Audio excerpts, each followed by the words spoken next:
In a universe just bleeding with endless conflict, there's this one instrument, an instrument with the power to create anything you can imagine, or to just wipe it all away. This is the story of the man who was destined to wield it.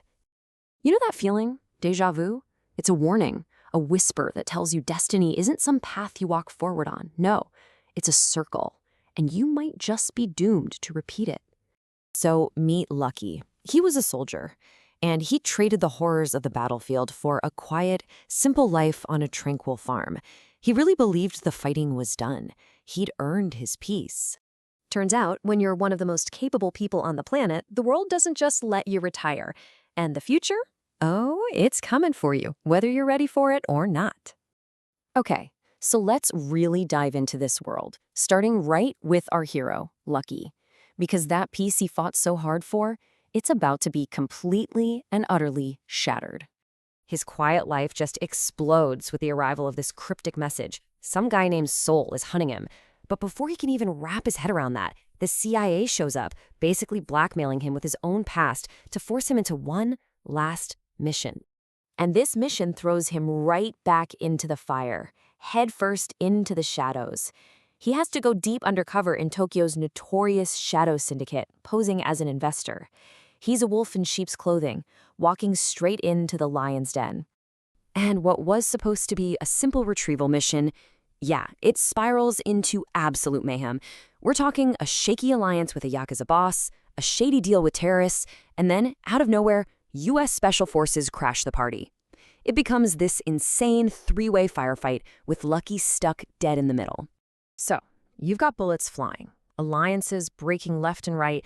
Just when it feels like the situation is completely, hopelessly out of control, the sky literally opens up.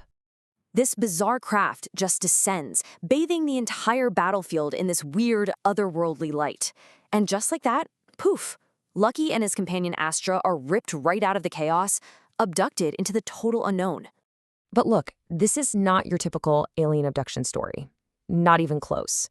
See, Lucky isn't just some prisoner. He's a recruit for a war he never even knew was being fought. And the man behind it all, the mysterious Sol he was warned about, it's him, a version of himself from the future, scarred, hardened, and absolutely determined. He orchestrated this entire mess just to bring Lucky to this exact moment. So this brings us to the absolute heart of the story, the core of this universe's power. Why would your future self go to such insane lengths? Well, it all comes down to a single, incredible device. Now, we're not just talking about some advanced piece of tech. The SolPen can manifest anything the user imagines. A weapon, a vehicle, a work of art. It's a tool that can literally rewrite reality. But a power this immense, it always comes with a terrible price. And here it is, the dark, chilling cost of using it. The pen is fueled by life force itself. Specifically, the souls of clones created for this one single, horrifying purpose.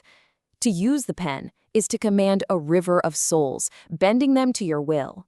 So, in this secret city on the moon, Lunaria, they basically reforge Lucky. He's put through this absolutely brutal training, forced to master the SolPen, and then he's kitted out with advanced combat gear. He's not just a soldier anymore, they're turning him into a living weapon. So his training is finally done. But that was just the prelude. Now the real mission begins. And this stage isn't a city or a country anymore. It's an entire planet. I mean, just look at how fast the stakes have climbed. We go from a back alley deal in Tokyo, to being abducted and taken to the moon, to a full-on rebellion on Mars, which then leads to a global invasion of Earth. The fight isn't for one man's life anymore. It's for the fate of worlds. On Mars, Lucky gets thrown into this brutal war against rebellious clones who are led by this mysterious Black Queen. He uncovers these horrifying labs and finds out who the real enemy is, this bioweaponized species called Carcazods. And he has to watch from light years away as they begin their terrifying invasion of his home. He finally makes it back to Earth, but not as a savior. He comes back as a fugitive. The entire planet is in chaos, and now he's being hunted by the one person he can never truly escape. Because while he was off fighting on Mars, his future self, SOL, took his place on Earth. He stole Lucky's identity, He turned his friends against him, and he branded him an enemy of the state.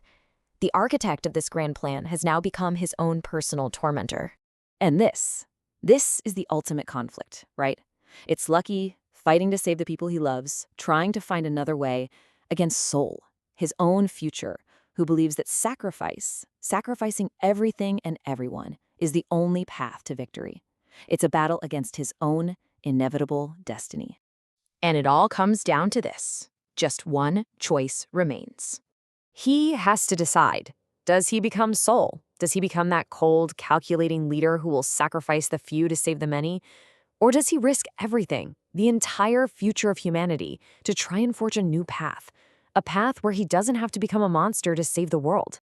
And that's the final, impossible question. What is the true cost of being a hero? And when you are literally staring into the eyes of your own future, do you fight it or do you just become it?